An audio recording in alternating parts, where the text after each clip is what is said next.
what the judges are starting to come around to is that you can't accept these SEC theories that try to mush it all together and treat the token as a security, even as after it leaves whatever investment contract facts and circumstances it may have started in.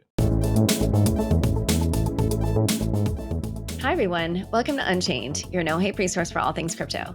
I'm your host, Laura Shin, author of The Cryptopians. I started covering crypto 9 years ago, and as a senior editor at Forbes, was the first mainstream media reporter to cover cryptocurrency full-time. This is the July 9th, 2024 episode of Unchained. Polkadot is the original and leading Layer 0 blockchain with over 2,000 plus developers. And the Polkadot 2.0 upgrade will be a massive accelerator for the ecosystem, making it faster, more secure, and adaptable. Perfect for GameFi and DeFi to build, grow, and scale. Join the community at polkadot.network/ecosystem/community. Today's topics are the SEC lawsuit against Consensys, the Binance case, and the, elimination of the Chevron deference, and the impact of all of this on crypto. Here to discuss are Kayvan Sadeghi, partner at General Block, and Sam Enzer, partner at Cahill, Gordon & Rydell. Welcome, Kayvan and Sam. Thanks for having me again, Laura. Great to see you, and great to see you, Sam. Likewise. Good to see you, Laura and Caitlin. So on Friday, June 28th, the U.S. Securities and Exchange Commission filed a lawsuit against Consensys, the Ethereum software company that's behind the popular MetaMask wallet. This obviously was probably foreseen, but why don't one of you start by describing what this case is about? Sure. I can jump in and start if you want. So I know your audience is probably familiar with some of the past history with Consensys and the SEC from prior episodes. And as has been discussed in the past, Consensys had received 3 different Wells notices from the SEC indicating, or was part of 3 separate investigations, I should say, from the SEC, and received 2 Wells notices. And I know in a prior episode you discussed a separate ETH2 investigation that the SEC had terminated. So this is not that. This relates to the other 2 investigations that resulted in Wells notices, and it involves 2 different claims and 2 different things that Consensys MetaMask product offers. One is swaps, trading tokens, and the other is staking, and particularly the offering of liquid staking with Lido and Rocket Pool. And based on the swaps and the staking features, the SEC has brought 2 claims. One is that MetaMask operates as a broker-dealer, and the other is that MetaMask was actually involved in the offers and sales of the staking, what they consider a staking program offered by Lido and Rocket Pool, and so is directly liable for the offers and sales of that as well. So that's the case that the SEC brought, those 2 claims on those 2 issues. And the issue with those sales is they're saying that those staked Ether products offered by Lido and Rocket Pool are unregistered securities. Exactly. What they call it a staking program or an investment program that was built around the staking function on Ethereum. And it is that program being offered by Lido or Rocket Pool, as they construe it, that they're saying is the security. And then they're saying that MetaMask did 2 things related to that. One, that it was directly involved in the offers and sales by sitting in the initial chain of distribution, that it was actually part of the offer and sale of those 2 people. But then also, they have the broker-dealer theory that it operates as a broker-dealer of securities. So that they come at it a couple different ways. I think Kayvan has accurately summarized the case. And I think what's interesting, so there are a few things that are interesting. One is you've got Consensys moved their offices to Texas, which was part of how they established venue to sue the SEC in their ongoing lawsuit in the Northern District of Texas. So one interesting thing to see will be whether the SEC can keep its lawsuit against Consensys in New York, in the Eastern District of New York, where the case is filed, which is Brooklyn Federal Court. And separate, you've got some very interesting potential defenses given recent developments in the law, one being the Coinbase wallet ruling, Judge Fela's ruling in the SEC versus Coinbase case, that Coinbase wallet, which is very similar to the software that MetaMask effectively is, Coinbase wallet is a very similar software application to MetaMask. Judge Fela in the Coinbase case said that she rejected the SEC's argument that Coinbase wallet was acting as a broker-dealer mainly because even though Coinbase got transaction-based compensation, a commission from transactions, token swaps on that using the Coinbase wallet, the decentralized software did not have custody of customer assets. The customers, the users of Coinbase Wallet always had custody of their own private keys to move their assets. And as a result, fundamentally different than what a securities broker or dealer is doing and the need for regulation there. And MetaMask, virtually identical in that respect. The users have custody. This is going to be a major problem for the SEC. And then separate from that, we had a ruling last Friday in SEC versus Binance that had a number of key rulings. This is Judge Jackson's decision in the District of Columbia, but fundamentally undercut the SEC's theory that secondary market transactions and tokens are securities transactions. This is something that my partner, Lewis Cohen, has been saying for a long time. Sometimes he's said it in briefs with Kayvan. Sometimes he's said it in his own paper, Ineluctable Modality. But he's been saying it a long time. It's been judicially endorsed here in this decision. And that is a fundamental problem for the SEC's theory because the token swaps, these are secondary market transactions for the most part that are being facilitated by the software. So this is going to be a major problem for the SEC's case for their theory to prevail. Okay. And just to understand this jurisdictional bit, so you're saying that since the SEC filed in the same jurisdiction where Judge Vela presides, then what does that mean? And then you also said maybe they might move to Texas. Just talk a little bit about that. Yeah, just to be clear, the SEC did not file in the same place as Vela. Vela is in the Southern District of New York, which is Manhattan. The Bronx is some northern counties. The SEC case against Consensys is in the Eastern District of New York. New York, it's Brooklyn. Yeah, exactly. It's Brooklyn. The way New York is set up, you cross the river, you're in a different district. Okay. All right. So I was born in Manhattan. My mom was born in Brooklyn. She's an Eastern District girl. I'm a Southern District guy. That's the way it is. But the case was filed in the Eastern District of New York. And that's based, I think, in large part on the fact that Consensys used to have their offices in Brooklyn. But they moved their offices to Texas.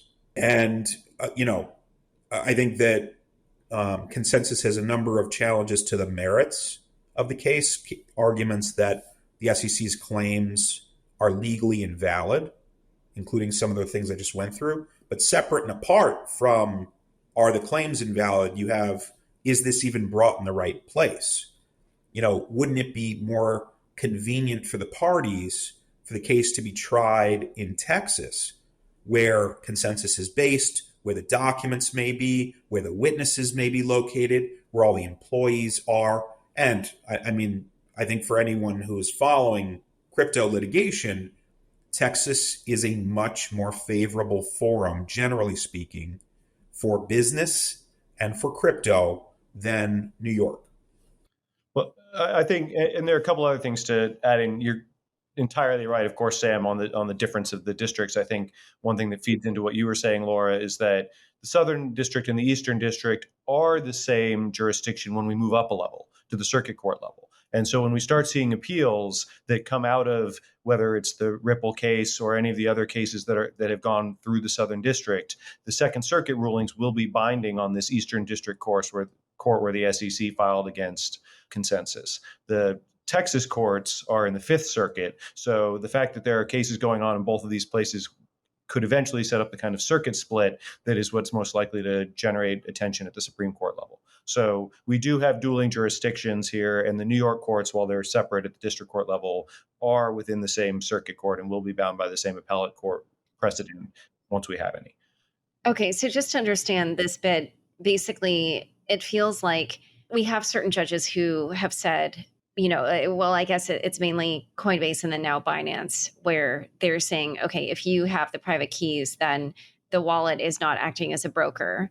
So essentially, if the SEC prevails in this case in the Eastern District, then because you'll have different different views across districts, that is when it would go to the Supreme Court? Or we've got to wait a couple levels and probably a couple of years for it to get to that level at the Supreme Court.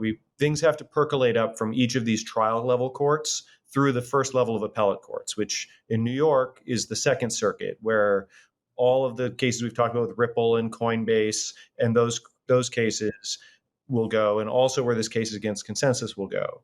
Separately, we have the Texas courts that will percolate up to the Fifth Circuit. And then we also have the Binance case, which is down in DC, which has its own circuit. So we've got three different circuits that we're talking about there. And Kraken is actually going on in the Ninth Circuit out in California. So things will percolate up through another circuit out there. It's the split between the circuits that would most likely attract Supreme Court attention. So we have to wait for the courts in New York to say something that the Second Circuit gets to rule on. Meanwhile, the trial courts in Texas will say something that the Fifth Circuit rules on. And when we start seeing disagreement at that circuit court level, that's the kind of thing that attracts the attention of the Supreme Court as a general matter. Okay. But if they end up all agreeing, then... If they end up all agreeing, then that generally doesn't generate a lot of attention at the Supreme Court. It's usually when you see a split in the circuit courts that it attracts attention at that higher level. Another thing worth noting, I think, so the cases that are dealing with the wallet issue, we had the Coinbase case, which dealt with the Coinbase wallet. And now we've got the SEC case against Consensys, which is very similar. But these issues are also raised in the case that Consensys brought against the SEC down in Texas. And I think that interplay is going to be very interesting. The other thing we haven't talked about yet is the court down in Texas recently granted Consensys's request for what is effectively expedited consideration of the merits of that case. The way one would expect the SEC to challenge a case by Consensys is largely on procedural grounds and standing issues, whether or not Consensys really had a basis to file suit against the SEC in the first place. SEC probably in the first instance would not want to be talking about the merits of whether ETH is a security because of staking, or whether the wallet is a broker-dealer in the venue that Consensys chose. They would try to knock the case out on procedural grounds. And what the court down there in Texas just ruled was that the court will hear both any challenges the SEC has like that, seeking to dismiss the case, but also the motion that Consensys will bring for summary judgment, essentially on the merits of the case. And the court's going to hear both of those at the same time. And they're going to be end up being briefed at essentially the same time that a motion to dismiss is going to be briefed in the separate case in New York involving Consensys. So that's a lot that I just said, but to boil it down to something that matters, the SEC is going to have to answer on the substance of what their legal argument is as to why the MetaMask wallet is a broker-dealer, as to why the staking product is both the staking product is a security and the role that MetaMask plays is either part of the offering and as a broker-dealer. The SEC has to answer the substance of those legal issues this year in legal briefing in Texas, even though those issues wouldn't have been briefed at that same substantive level for much longer in the New York case. So I think that's going to be something to watch. Wait, and I'm sorry, you were saying that that's happening because of the Consensys lawsuit? Right, exactly. It's in the Consensys lawsuit. The SEC is going to be forced to make those arguments. And the SEC would probably have preferred to push those issues off, push those issues down the road, first make their procedural challenges, and only have to address those substantive issues if their procedural challenges won. And the court said, no, we're going to hear both the substance at a summary judgment standard, which means actually deciding the merits of it, not just on early procedural motions, and do it quickly. And that briefing looks like it'll be done this fall and could be teeing up a decision by around the end of the year. Oh, wow. Okay. And from the complaint that you saw, where do you think the SEC is going, or what are some of the arguments that it's making? Sure. So I think a lot of the arguments the SEC is making in the Consensys case are recycled versions of things we've seen before. And it's some of the cases that Sam just mentioned and that some of the things you've discussed before. I think the allegations regarding MetaMask wallet do look very similar to the case they tried to bring against Coinbase wallet. It's going to be hard for them to distinguish that. I think they're just going to have to argue to this judge that this judge should decide the other judge was wrong. And it's good. It's going to be very hard to make a distinction on that issue, as far as I can tell. I think factually, as Sam said, these are very similar products, and they haven't done a lot in the allegations, I don't think, to meaningfully distinguish MetaMask and what its wallet does from what Coinbase wallet does as far as routing transactions and doing what they allege without taking custody of the assets. So And that's one piece. is that like a typical thing where, if the agency doesn't get what it wants in one district, then it just kind of keeps arguing the same thing to other judges in other districts? Unfortunately, that is more common than we would like it to be. One would hope that if the regulator lost an issue in court, they would, give it up. But but that's not the case, and the SEC has done this before, and this has been raised in amicus briefs and in response to rulemakings and the like as well. That it is, in my view, somewhat problematic that even when you have an opinion, and even if it's the only opinion on something that rules against the SEC, and you try to conform your conduct to what the judge said was the law, and the judge gets to decide what the law is, not the SEC. But even if you conform your conduct to what the judge said was the law, if you're in another jurisdiction, the SEC may still come after you, arguing that the same thing was a violation and try to test one court against another. And this is not the first time that's happened. And in my view, it seems that's what's happening here. Sam, I don't know if you have a different view, but that seems to be the approach on that piece of the case. No, for sure.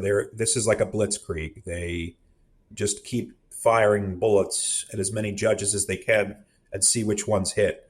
But I think to take a step back, it is useful to talk about what is the SEC's theory with respect to these two lines of services in MetaMask. What are they saying is illegal about it, and why is it wrong? Because it's wrong. I think what the SEC is saying is that the MetaMask wallet software is facilitating securities transactions in two ways. The swap feature, they're saying, by allowing a user to swap, to trade tokens that the SEC contends are securities, that they are acting as a securities broker dealer and underwriting or facilitating an unregistered securities offer.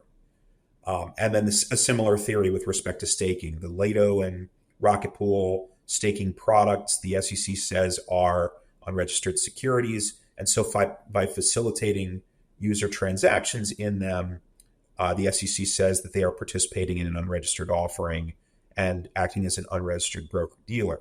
Now, the thing that's wrong about that, if you just sort of unpack it, with respect to the swap feature, we have to start with we have to sort of level set and say, is a token a security? And the answer is no. A token is not a security. I think this is almost a consensus now, excuse the pun.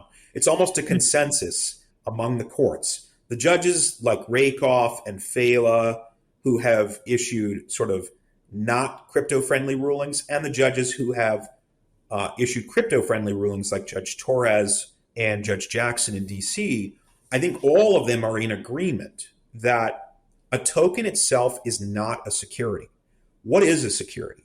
You can have a security transaction. You can have an investment contract transaction when someone is raising money and in the process of making promises to raise money conveys an asset as part of that investment contract transaction.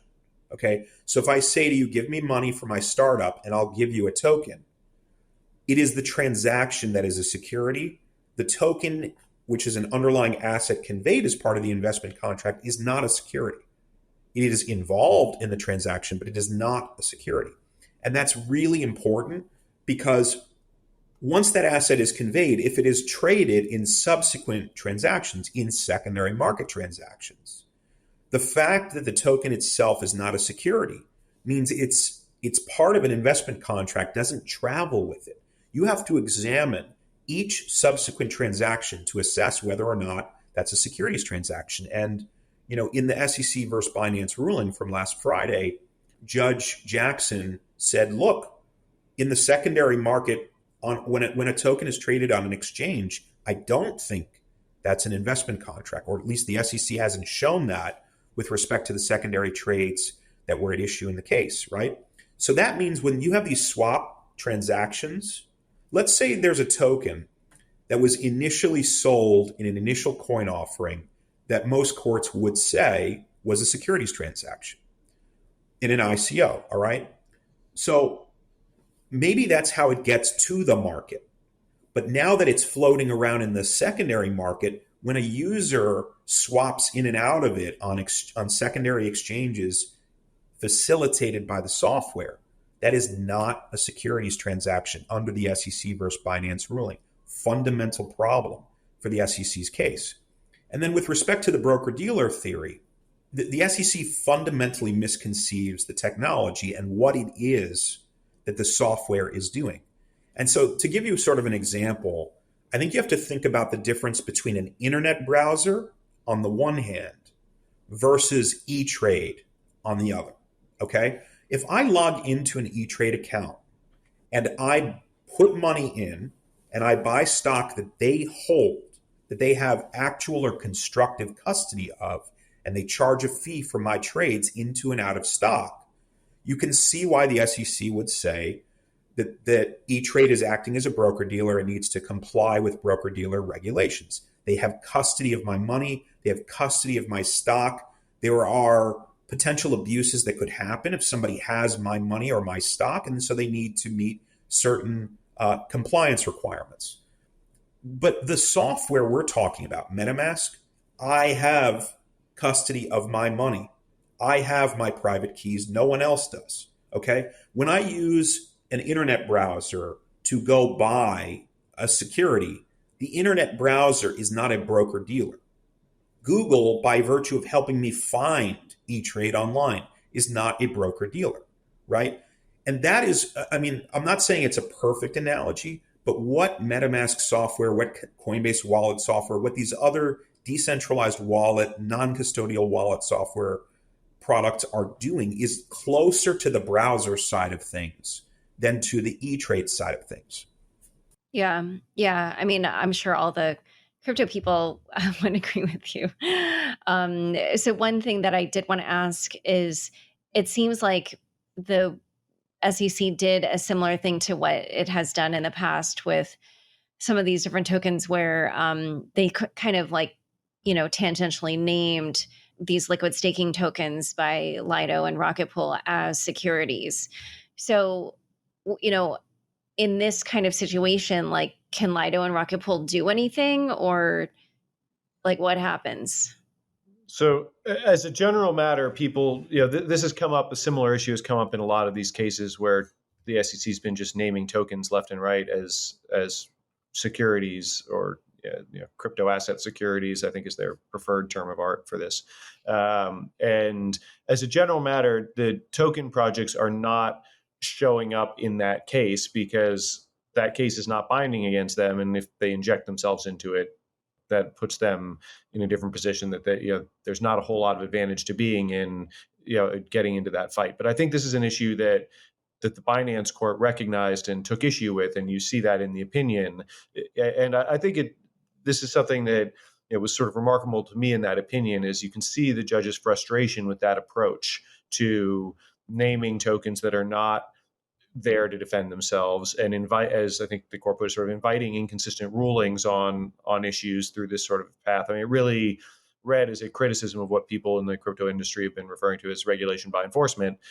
And I think that's notable coming from a DC court, because the DC courts, that is where a lot of administrative law and a lot of oversight of administrative agencies takes place. And so for a judge there to be critical of one of the agencies this way carries some weight and is not done lightly. And I think that shows a real level of frustration with this approach.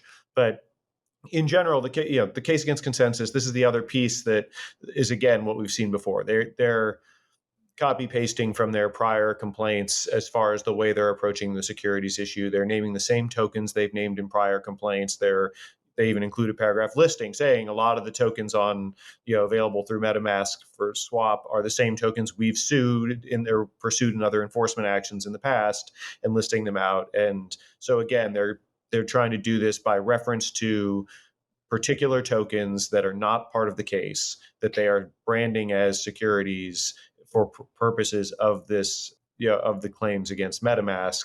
But when they do that, they're not outlining their theory of how it is that these liquid staking tokens meet the definition. Well, so they have two separate issues. They have the liquid staking component, and then they have the just other tokens available through swaps, right? Because there's the MetaMask swap side is just you can trade any tokens. That looks a lot like any other sort of trading platform. And then separately, there's the involvement with the liquid staking with Lido and Rocket Pool.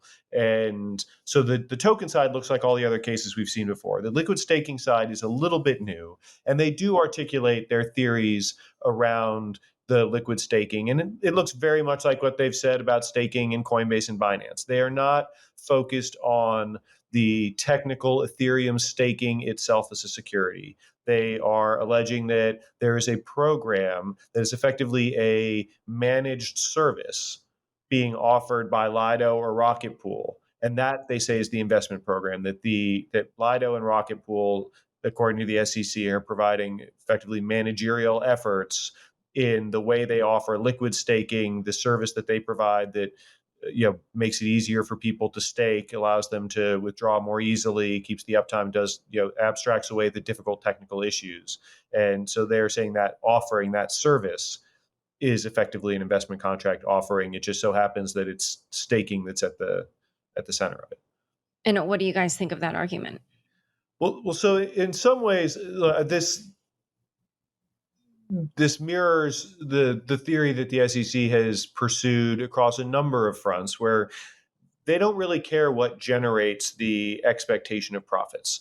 They don't care if it's yield programs along the lines of what a Celsius or others did, or if it's something that looks more like staking and the staking services, or it's an ICO theory. Their view is if you're handing somebody money and expecting their efforts to generate a profit, what they need to look for is, are there managerial efforts of someone else? And so here, the question will be, is the expectation of profits really tied to managerial efforts of a Lido or a Rocket Pool, or are people expecting to profit based on the operation of the Ethereum network and the staking rewards that you get there, which is, I think, where people are really looking to, for their expectation of profits. And then the question on these sort of things will be, okay, well, what sort of managerial efforts are around that, as opposed to just somebody providing a technical service?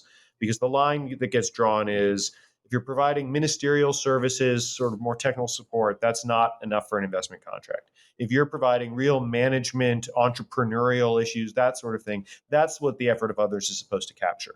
And so the battle lines that are getting drawn are over what sort of service are these staking services, or liquid staking in this context? Is it really just sort of ministerial technical functionality, or is it really entrepreneurial managerial efforts? Or is it, if it's somewhere in between, then we have the battle lines that will fight over which of those camps it properly belongs in. But I think this discussion highlights, you've now got federal judges disagreeing with each other, right? It's not just crypto industry versus regulator. Federal judges, neutral, independent judges who have been appointed for life terms, who have no stake in this, no pun intended, have disagreed fundamentally about how the law works. In that scenario, we shouldn't be having a conversation about whether liquid staking is a security in a case where the proprietor of the liquid staking service isn't a party, right? This is a case about whether or not Consensys' MetaMask software is somehow facilitating access to a security. But the parties with the facts, with the witnesses and the know-how to explain why it is or isn't something that falls within the securities regulations aren't going to be in this case. Why are we having that discussion without them here to defend their program? I mean, it's just and then just going back, I think, hearing Kayvan talk about the SEC's theory, right? The crypto asset security is the term they use over and over again. Here's the thing. That is a sleight of hand. There is no such thing as a crypto asset security.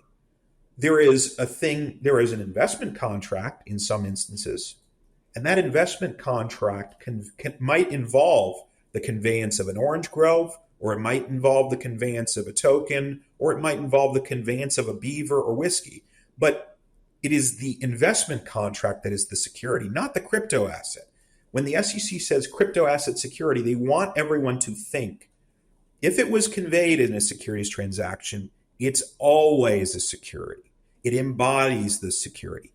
Judge Jackson rejected that. It is lawless. It is a fundamental problem with their attempt to regulate this industry. And I think it's refreshing that courts are pushing back now. All right. So in a moment, we're going to talk a little bit more about the Consensys case, but move on to some of these other cases. But first, a quick word from the sponsors who make this show possible. Polkadot is the original and largest Layer 0 blockchain with over 2,000 plus developers. And the anticipated Polkadot 2.0 upgrade will be a massive accelerator for the ecosystem, upgrading the infrastructure with 8 times higher transaction throughput and twice as fast block times, perfectly tailored core time for the needs of every protocol, trustless bridges internally and into Ethereum, Cosmos, Near, Binance Smart Chain, and revised tokenomics and the implementation of a token burn to reduce inflation. Perfect for GameFi and DeFi to build, grow, and scale with one of the most active crypto communities in the space. Polkadot recently announced a partnership with Mythical Games, bringing top games like NFT Rivals with over 650,000 players and 43 million transactions to pave the way for GameFi and the Polkadot ecosystem. Get your Web3 ideas to market fast with economics that work for you. Think big, build bigger with Polkadot. Join the community at polkadot.network/ecosystem/community. Back to my conversation with Kayvan and Sam. So just to understand, and forgive me, I feel like we might have covered this, but maybe I just forgot, or maybe we didn't go into too much detail. But so now we have the SEC's lawsuit against Consensys. We have Consensys's lawsuit against the SEC. So basically, do those just go on their own separate tracks, or like does anything happen to make them come together, or like what it just seems like a little bit of a crazy world. So what happens in that kind of case? It does seem a little crazy. I think the short answer is that, at least for now, they proceed on separate tracks. The way the briefing schedules seem to be lining up, the way the next steps in these cases seem to be lining up, they will be moving in parallel for the next few months, and similar things will be at issue in each. So the next step that we're going to see is around the end of August, Consensys has to respond to the SEC's complaint. And it will likely move to dismiss, and it may seek to have the case transferred to Texas if it's not dismissed, given that it had already filed a case against the SEC in Texas. So I wouldn't be surprised if we see a request somewhere along those lines. And so, but are there like overlapping issues where we could end up in a situation where the judge for the SEC's case like rules one way, and then on the same issue, the judge for the Consensys lawsuit against the SEC rules a different way? Yes, except with a key distinction in the procedural posture of the cases, which is the way this is getting teed up, that the case that the SEC just filed will be briefing a motion to dismiss, which is a threshold pleading motion. Just did the SEC allege enough in their complaint to get a chance to get discovery and pursue their claims? And we saw the same thing in Ripple, where then a couple years went by before they actually got to summary judgment, and we had a summary judgment decision, right? In Coinbase, so far, we've gotten the motion to dismiss, but we're very, very far away from summary judgment. And summary judgment is the one where the court actually then says, okay, this isn't just about whether you alleged enough. Now I'm going to actually look at the evidence. And based on the evidence, as a matter of law, do you win or lose? And so the summary judgment one is can lead to a final decision, sort of a final judgment, whereas the motion to dismiss is just, do you get to keep going? So the SEC's case in New York is just doing that first threshold, did they allege enough briefing right now. Meanwhile, the case that Consensys brought in Texas is jumping straight to summary judgment on some of their claims, and is going to say, as a matter of law, on summary judgment, we should win on certain core issues. So that case will reach what it considers to be a final decision around the same time, or perhaps sooner, quite possibly sooner, than anything has been decided in the SEC's case here in New York. Okay. So that case is on a much faster track. I think that the Consensys, I am sure their strategy, I think they probably prefer the judge in Texas. And so I would expect that they will do things in the New York case to delay it so that either gets transferred to Texas and they can be consolidated before the same judge, or if they stay separate, the New York case is behind the Texas case, You get a ruling you like from a Texas judge. You turn around to the New York judge. Hey, judge, we already litigated this. The judge already decided it. You don't need to bother with this issue. Just do what the judge in Texas did. And that's sort of how I think, as a matter of litigation strategy, Consensys will try to avoid inconsistent rulings. Okay, but I mean, couldn't the SEC just do the same where they try to stall in the Texas case? Well, so the Texas court just granted a scheduling request from Consensys to essentially allow these sort of substantive merits issues to be heard and argued this fall. So now some of the SEC's response will be procedural arguments, certainly, and they could end up prevailing on one of those arguments, in which case it's possible the Texas court does not reach the merits. That is theoretically possible. But it'll be very hard for them to delay having to file their papers or get the court to decide. And in general, I expect that court will move relatively quickly as compared to the New York court. So I don't think they'll be able to slow that one down too much. Equally importantly, they are going to have to articulate their theory on summary judgment and make their arguments on summary judgment in that case on essentially the same legal theories that they are just briefing on a motion to dismiss here in New York. And they're going to be, whatever they say on the summary judgment briefing down in Texas will be pointed to by Consensys in its New York case and elsewhere. And so we will see their articulation of these theories, not based just on their own allegations, but based on whatever evidence they think they have coming up pretty rapidly in Texas. And that piece will be something that they're to some degree on the flypaper with. And so that, once they're stuck with that, it's going to be hard for them to back away from it. Okay. So now let's talk about this Binance decision. Let's just unpack the reasoning a little bit more and see, just how this compares to Coinbase Wallet, I guess, and then how you think that might affect also these other cases. So the Binance case looks a lot like the cases against Coinbase and Kraken and these sort of trading platform cases. There are a few distinctions. One being that Binance has tokens. It has both the BNB token and its stablecoin, BSB. So that BUSD. So that's a distinction from the other trading platform cases, and that distinction really became sort of a key to the opinion here, because I think the claims on certain pieces were allowed to go forward based on the BNB token, but that is distinct from the other trading platform cases, because in that sense, Binance was the issuer. And that looks a lot more like all the cases we saw that were, a suit against an issuer.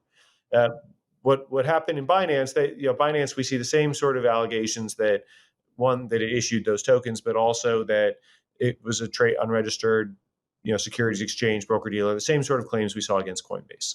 And the judge allowed certain claims to go forward based on the fact that the BNB token was issued, and the SEC had at least sufficiently alleged that that there had been an investment contract offering with respect to that token, at least at some points. But the court took issue with the way that and didn't credit the way that the SEC tried to just rope in other projects that weren't before it, and said, well, it didn't need to address it because the basic claim was going forward to some degree, so it didn't need to address it directly. It did reject the theory that the stablecoin was a securities offering. It just flat out rejected that one. And it, in the process of ruling on the fundamental claims, gave I think more detailed treatment to the issue that Sam started with, which is the token itself a security or not? Which has been the underpinning of all of these cases, right? You don't get to, is it an unregistered exchange or broker dealer or clearing agent or any of that, unless the thing that is being transferred is a security. And so that is always the threshold issue in these cases. Are the tokens securities, or do the tokens somehow embody the investment contract, which has been the SEC's theory that was somewhat endorsed or at least allowed to proceed in the Coinbase case. And here the judge pretty clearly rejected that and made clear that there's a fundamental distinction between the token that is the subject of the offering and whatever facts and circumstances around that token might exist when somebody's raising money or doing whatever it is to create an investment contract that involves that token. But the SEC's theory that somehow the token embodies that investment contract and you can treat the token as the investment contract going forward is the theory that the Binance court rejected. And is going to have a lot of ramifications, as Sam said, for the secondary market, because whatever the facts and circumstances are around a token and whatever an issuer might be saying somewhere else in the world, that is not the thing being traded and exchanged on the trading platform. So, right. So it's always like there has to be an agreement is kind of what the implication is. well, it's not that there has to be an agreement. It's that in normal securities world, there's an instrument that is being exchanged, a stock, a bond, something like that, which a token is not. And that instrument is a legal instrument that carries with it the rights and obligations of the security holder. So when you are trading the stock or the bond, you are trading the security.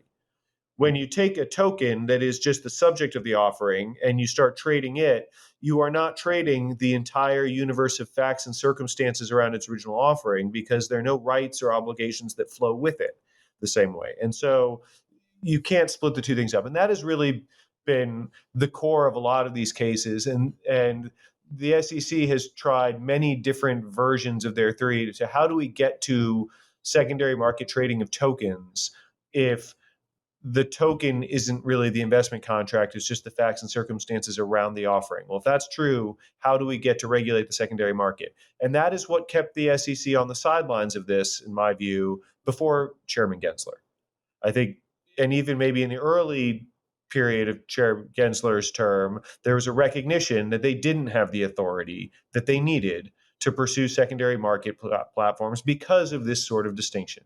And they've changed that view. And there's been, I believe, that a variety of different approaches to try to square this and fit the square peg into the round hole. And the most recent one, the one they had articulated in Coinbase, was this embodiment theory, that the token somehow embodies that set of facts and circumstances of whatever investment contract offering was made. So you can treat it as if it's a security because it embodies all that other stuff. That's what the Coinbase court seemed to at least implicitly accept to some degree. And that sort of ties into these like ecosystem theories as well that the SEC has raised. And that embodiment theory is what the Binance court very clearly rejected. It just said no, that there's no basis in the law for that. The token is not the investment contract. The token is a token. It is the subject of the investment contract, and you have to look at the two separately. And when you do that, it gets very difficult to look at the secondary market transactions. It's one thing if you're looking at secondary market transactions or secondary market transactions for Binance where its own token is involved.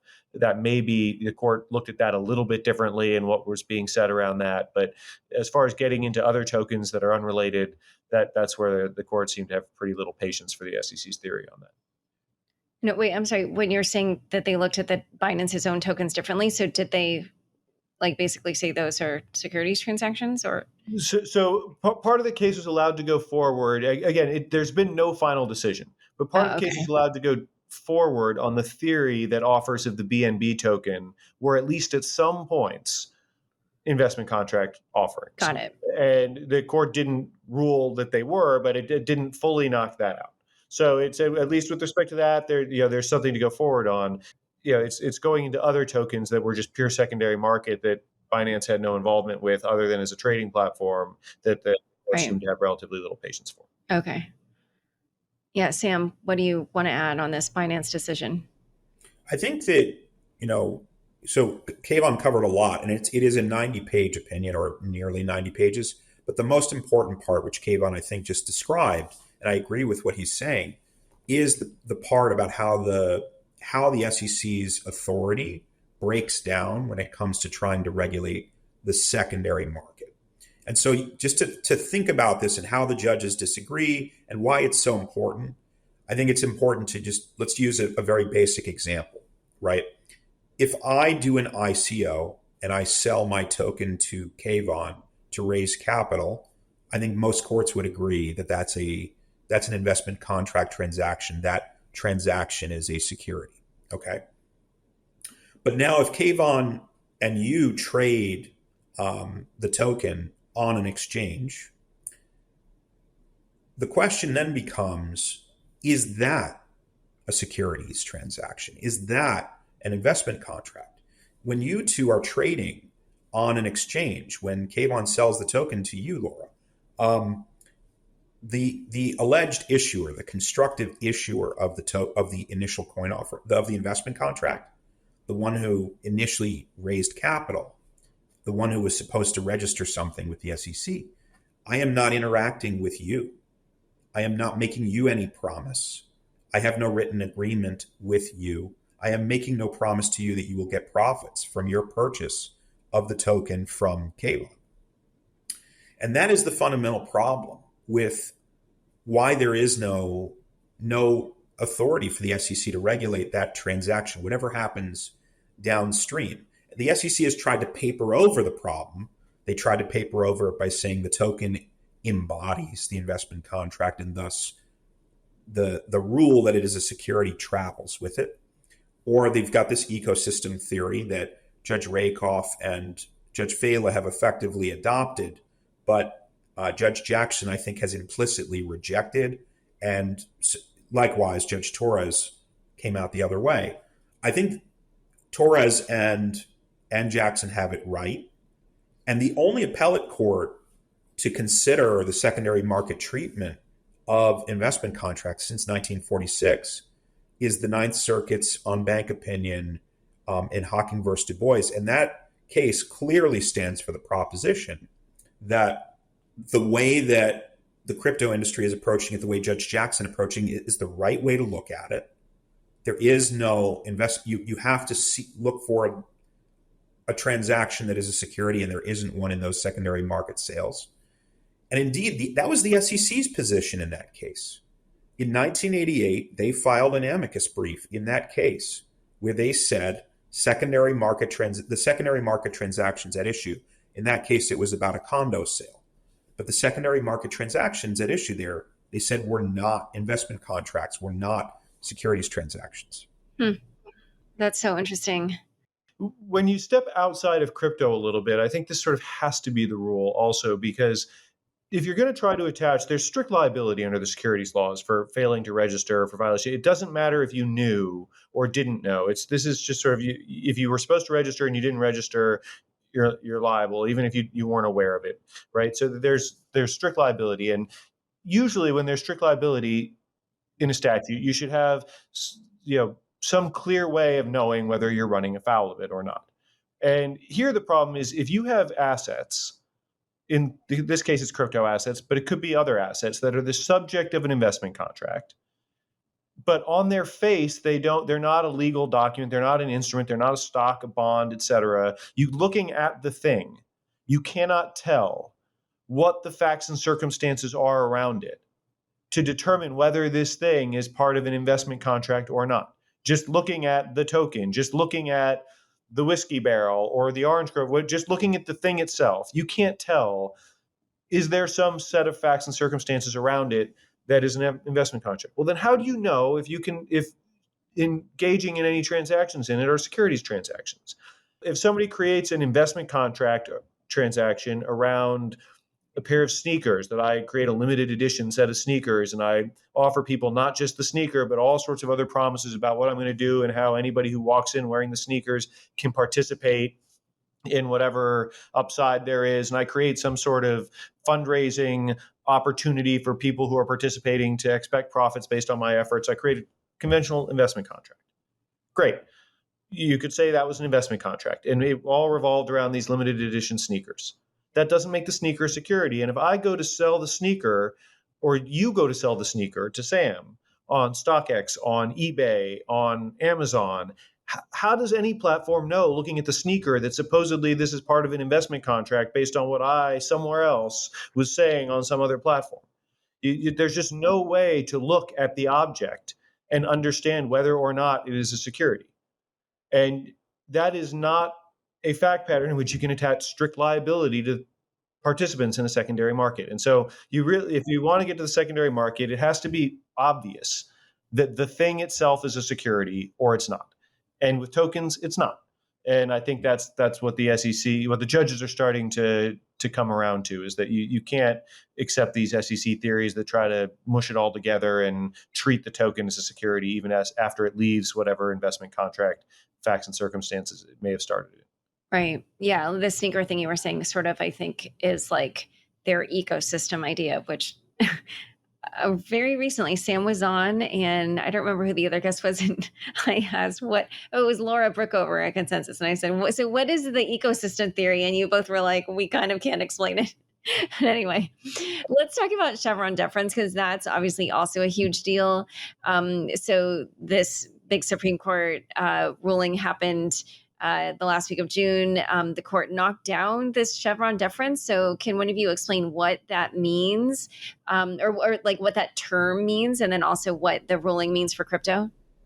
Sure. I think the short explanation is there had been a long-standing principle of Supreme Court law that if a term in a statute passed by Congress is ambiguous, and that statute relates to an area regulated by a specialized agency like the Environmental Protection Agency, the Securities Exchange Commission, the Commodity Futures Trading Commission, then the court is going to give deference to the agency's interpretation of the statute.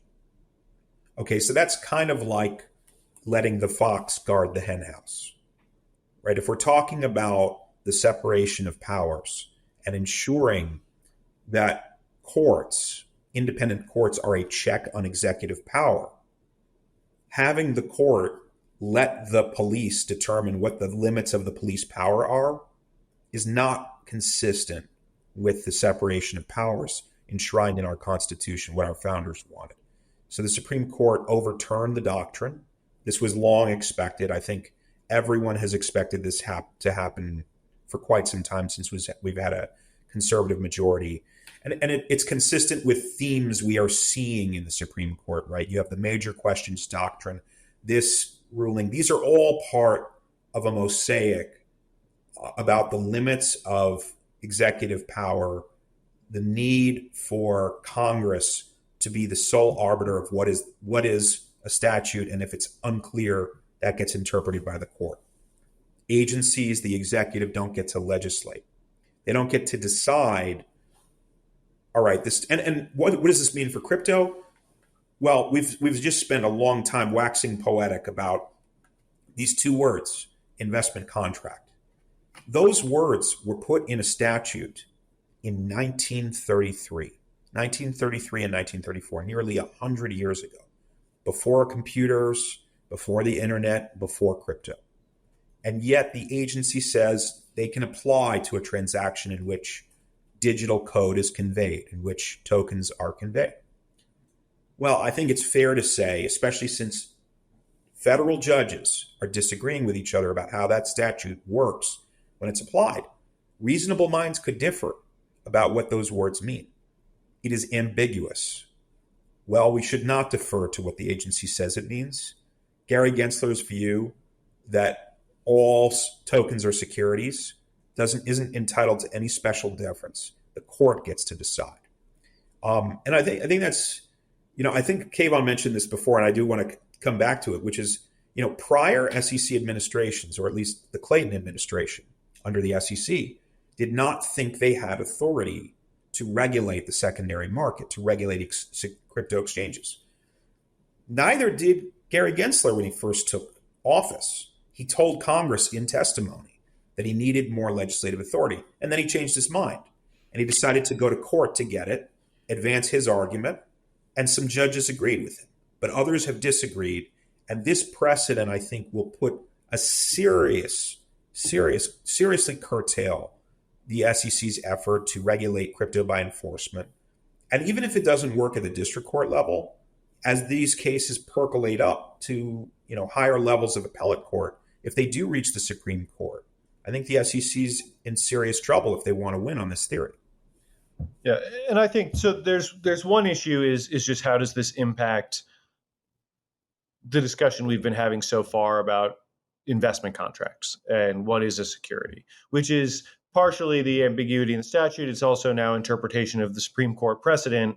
For the lower courts, it's interpretation of Howey and the other judicial line of authority that we've been dealing with for decades now. But you also have to consider how this is going to impact all the other rulemaking the SEC might be thinking about doing in the space. You have issues around custody, around whether exchanges can be redefined to be communication platforms. There are all manner of other things the SEC at various points is or has been trying to do around regulation of crypto. And in a lot of these areas, the deference to the agency to be able to draw these lines is the sort of thing that getting rid of Chevron deference is pushing back against. So I think we're going to see the impact on a lot of those other issues that come up through the SEC, not just this threshold question about what's a security. And then just in general, I think this is an indication to courts that are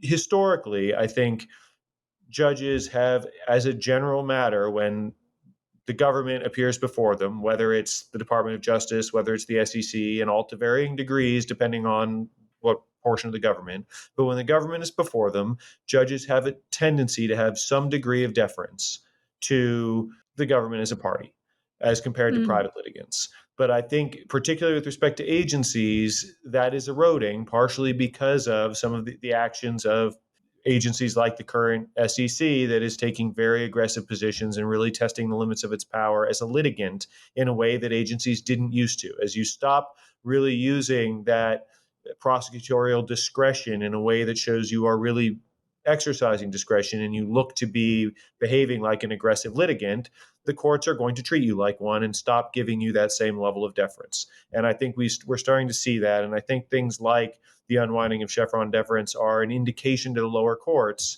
that they have wider latitude to be more skeptical of agencies, that they shouldn't just be deferential necessarily, that the courts above them won't be so deferential. And so I think it opens the playing field in that sense quite a bit. So a couple of things. So first of all, now that this is the law, then how does it affect like the current cases? But then second, I like a part of me is like Congress can kind of never pass anything. So how like I'm just like, how is this even workable to say Congress has to do it all? Because they barely ever do anything. So I'm just like, are we ever going to get anything done in this country now if like you have this whole other side of government that can't do anything unless Congress like tells them that they can do it, but Congress never can decide on anything. So I'm just like, is it just going to be like massive gridlock for years for every single thing? Like, I don't know. It just sounds so dysfunctional to me. Well, I just to be clear, I mean, first of all, our country existed and legislation worked for hundreds of years before Chevron deference. Chevron deference isn't critical to the operation of our country. And indeed, the Supreme Court, in overturning Chevron deference, acknowledged if Congress gives the agency discretion to interpret its own rules and make its own regulations, they will have that power. The issue is that it has to be delegated clearly, right? So, so what we've been seeing is situations where Congress didn't give that power to an agency, but they grabbed it anyway. And so that has been readjusted. Will Congress legislate? I mean, look, I think Kayvan and I would be among many to tell you it would be really nice if Congress passed market regulation for the crypto market and clarified this mess. We would love to see it. And there is work being done on it in Congress, very actively done. Will it happen? Will it not happen? We'll have to see. But, I think our country is designed so that we have gridlock so that the things that get passed are things where there's a consensus. All right, returning to consensus. The things that get passed, there has to be a broad consensus. That's not necessarily a bad thing. We have to agree on the things everybody can agree on to get it done in terms of a law. And I do think there are things that you could have a broad consensus on. By the way, you're describing the gridlock now. I think if you go to the online event markets, they've got their money on the Donald, and there's a decent chance that the Donald and Republicans take control of all of the executive and the congressional branches, and then you might see enough of a majority to get things done. Right. Well, but so then now that this Chevron deference ruling has come down, so what does it mean for like existing cases involving the SEC? I don't think it's going to have a huge impact on the existing cases for the SEC. One, I think, as Sam mentioned rightly earlier, people have been expecting this for quite some time. And as a result, litigants before the courts and judges have not been placing heavy reliance on Chevron deference as the basis for their argument or for their opinion in cases for quite some time. So nobody's saying this is the right decision because under Chevron I need to defer to the agency in these cases. And so as a result, it's not, I don't think, going to directly impact any of these particular cases. I do think to the extent there's an impact, it is just the drumbeat of decisions from the higher courts that are reining in agency discretion, that are critical of agency overreach and the degree of deference to agencies. I mean, that overall approach to jurisprudence that we're seeing from the high court is noticed by lower courts. And I think that general tenor will find its way into these cases, either at the lower levels or eventually when they make it up through the appellate court. So that, I think, will be the ultimate impact. But as far as immediate impact, I don't think there's an immediate impact on these cases. And I will say, going back to what you and Sam were lamenting, which is a good way to be thinking about these sort of broader philosophical questions as we, edge our way towards Independence Day here in a couple hours. Yeah, look, I think that this industry is raising, the same way other industries are, a lot of the big philosophical questions in this country. And look, there are a lot of different opinions and room to disagree on whether it's better to have a government that has a hard time acting, or whether it's better to have a government that, is it worse to have a government that can act too easily? There are a lot of interesting questions around that, a lot of room for disagreement on which are the greater and lesser evils. And and I think our country was founded on trying to balance those. And I'm not sure we've ever hit a perfect balance point, but crypto is tied up in the same big picture issues as a lot of other things in that bucket. The difficulty here, of course, is that crypto, like so many other technologies, is just moving so fast that no part of this system of government is designed to keep up with this sort of pace of change. And I think that's also going to be a broader issue, and we're going to keep seeing that come around time and again, because all of this just moves much, much too quickly for the government to keep up. For sure. All right. Well, thank you both for illuminating all of these many, regulatory and legal judgments that are coming down, because, it feels like there's a ton of them all the time in crypto nowadays. Where can people learn more about each of you and your work?